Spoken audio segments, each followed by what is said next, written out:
31 मई 2023 को बिलारी में पत्रकारिता दिवस के मौके पर स्थानीय पत्रकारों ने एक दूसरे को मुबारकबाद दी। इस अवसर पर एसडीएम राज बहादुर सिंह, तहसीलदार सारा अशरफ खान और कोतवाली प्रभारी निरीक्षक रविंद्र प्रताप सिंह को पत्रकारों ने सम्मानित किया। अधिकारियों ने सभी पत्रकारों को पत्रकारिता दिवस की शुभकामनाएं दी और पत्रकारों को अपने कर्तव्यों का ईमानदारी के साथ निर्वहन करने का आह्वान किया। अब इस अवसर पर पत्रकार अफाक हुसैन, अब्दे शर्मा, विक्रांत शर्मा, मुशाहिद हुसैन, शनी सिंह, प्रदीप शर्मा, हिलाल अकबर, नौमाल जमाल, मोबिन हुसैन, अशोक शर्मा, मुकुट सिंह, सनी सिंह, बारिश पाशा, आदिल हुसैन आदि अनेकों पत्रकार मौजूद रहे। अभी मैं बहुत लोगों से परिचित नहीं हूँ, अभी मुलाकात मेरी अवधेश जी से हुई है यहाँ पे, और कुछ अन्य पत्रकारों से भी अभी सुबह ही मुलाकात हुई है। तो सबसे पहले जैसा कि अवधेश जी ने, शर्मा जी ने अभी बताया कि इसका आज 30 मई है। 1826 में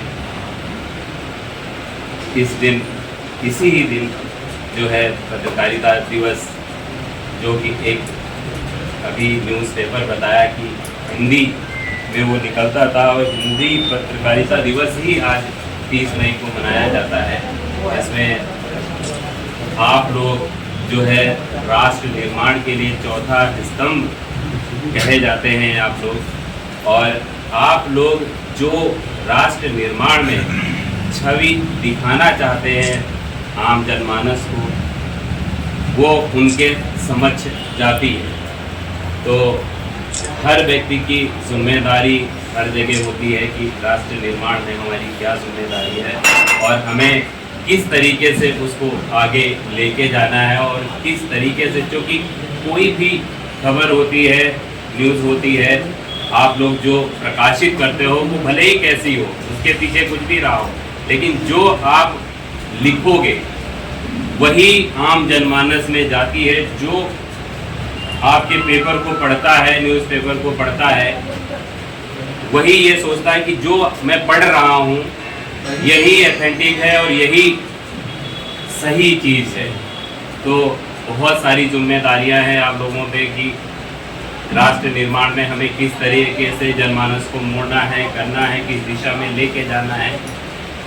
ये पत्रकारिता का विषय तो बहुत बड़ा है, इतना बड़ा है कि पूरा दिन बोला जाए, पूरा लेख लिखा जाए, किताबें लिखी जाएं तो सब हो जाएगा। बस मुझे यही कहना है कि आप लोगों को बहुत सारी, ढेर सारी शुभकामनाएं इस पत्रकारिता दिवस पे, और मेरा बस यही है कि आप लोग राष्ट्र निर्माण में बहुत अहम भूमिका निभाते हैं, और आप लोग इस अहम भूमिका को गलत डायरेक्शन में कभी न जाने दें और राष्ट्र निर्माण में अपना योगदान दें। धन्यवाद। सबसे पहले तो आज की पत्रकारिता दिवस, हिंदी समाचार पत्र पत्रकारिता दिवस पर आपके लिए बहुत बहुत शुभकामनाएं। जैसे कि इंस्पेक्टर साहब ने भी बताया कि ये कार्य केवल आपका मात्र ये नहीं है, जन कल्याण से जुड़ा हुआ है। शिक्षा, पत्रकारिता और राजनीति, ये एक दूसरे के पूरक हैं, क्योंकि पूरी स्वतंत्रता आंदोलन के अंतर्गत समाचार पत्रों की भूमिका मात्र आपकी समाचार देने की नहीं थी, लोगों को नैतिकता, सामाजिकता और देश को आज़ादी के लिए संदेश देने के लिए कार्य किया। इसीलिए आपका तीनों क्षेत्रों में आज चैलेंज एक नए प्रकार के आ गए, क्योंकि उस समय एक देश प्रेम की एक भावना थी। देश प्रेम के अंतर्गत एक समाचार पत्र निकलते थे, ऐसे ऐसे समाचार पत्र थे जो भूमिगत तरीके से लिखे जाते थे और भूमिगत तरीके से उनका वितरण किया जाता था, और अपनी जीविका से और अपने जीवन को काफ़ी समय से बहुत सारे पत्रकार जेलों के अंतर्गत रहे और एक दूसरे के पूरक। जैसे कि समय बदला, समय बदलने के बाद परिस्थितियाँ बदली और इसमें भौतिकतावाद और बाकी सब चीज़ें इसके अंतर्गत आई। कुछ लोग समय के साथ साथ में साहित्य और भाषा भी लोग आके समाचार माध्यम से ही सीखते थे कि भाषा क्या होगी।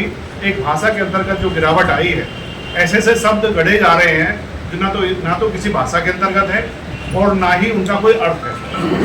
नए नए शब्दों का जो प्रयोग किया जा रहा है तो केवल आपका केवल मात्र समाचार का भी प्रभाव तब पड़ता है, एक शब्द से पूरा पूरा आपका एक जन भावन पे एक विपरीत प्रभाव पड़ सकता है, एक पॉजिटिव प्रभाव पड़ सकता है। हेडलाइन का जो इतने तरीके से सटीक रूप से वर्णन मंडित होता था कि उसमें इशारा हो जाता था कि पत्रकार और पत्रकारिता क्या कहना चाहती है। आज उन लोगों की वास्तव में कमी हुई है। उसके पीछे रीजन ये है कि वही जैसे कि मैंने बताया कि शिक्षा और पत्रकारिता और राजनीति का दृष्टिकोण अपना उन्होंने अलग तरीके से अपना लिया। आपका इसी प्रकार से आपका जो शिक्षा था, शिक्षा का स्वरूप भी आपका उसी रूप में बदला है, तो निश्चित रूप से आपका पत्रकारिता भी उसका प्रभाव पड़ना एक निमित्त मात्र आवश्यकता है। आज की परिस्थितियों में आपके साथ एक चैलेंज है, क्योंकि आपके साथ आर्थिक हित नहीं जुड़ा हुआ। आज भी वही परंपराएं चल रही हैं कि खासतौर से जो शिक्षा से जुड़ा हुआ व्यक्ति होगा या आपका क्या नाम है, अपेक्षाएं बहुत बड़ी हैं, लेकिन अपेक्षाओं के आधार पर आर्थिक पहलू को खासतौर से दबा दिया जाता है। बहुत सही बात है। तो इस आर्थिक पहलू के साथ साथ ना होने की वजह से आपकी कई तरह की समस्याएं, समाचार पत्र में एकरूपता और जो निष्पक्षता है वो भी प्रभावित होती है। लेकिन मैं उम्मीद करता हूं, जैसे कि मैंने आपके बीच में इतना समय गुजारा है और आपका भरपूर मुझे पूरा सहयोग मिला है, केवल मात्र आपका तहसील के नहीं, बाकी समाचार पत्रों में जो भी आपका खासतौर से बिलारी और आसपास की जो खबरें होती हैं बड़ी निष्पक्ष और बड़े ही तरीके से शालीनता पूर्वक अपनी बात कहने का तरीका है। क्योंकि खासतौर से मैंने देखा है कि पत्रकारिता में कुछ ऐसे शब्दों का इस्तेमाल किया जाता है जो किसी के आपके अस्मिता पे भी सवाल उठ जाते हैं। तो ऐसा कोई यहाँ पे ऐसा कोई प्रकरण या ऐसा कोई शब्द यहाँ पे इस्तेमाल नहीं हुआ है। और मैं ये नहीं कह रहा कि मैंने सदा ही का आपसे बात हुई कि निष्पक्षता और समाचार को समाचार तर्ज से रखने की जिम्मेदारी आपकी जिम्मेदारी है, आप किसी को खुश करने के लिए नहीं है। आपकी जिम्मेदारी इस समाज के प्रति है और उस समाज के प्रति यदि आप अपनी भूमिका नहीं निभा सकते तो फिर पत्रकारिता, पहले मैंने बताया कि आर्थिक दृष्टिकोण से जुड़ा हुआ इशू नहीं है। आप इसके अलावा बहुत सारे काम कर सकते हैं। पत्रकारिता के ऊपर बहुत दबाव है, इसमें कोई शक की बात नहीं है, लेकिन निश्चित रूप से आप अपने कर्तव्य के साथ में यदि आप सही प्रकार से चलेंगे तो एक आपका जो आर्थिक हित भले ही ना हो, लेकिन समाज में जो आपका सम्मान मिलेगा वो सम्मान का अनुकरणीय रहेगा। वो साहब आपके सामने है कि अपना जीवन को होम करते हुए आपका पूरा जीवन में आपके शिक्षा के लिए लगातार काम करेंगे। आपका बहुत बहुत धन्यवाद। आपके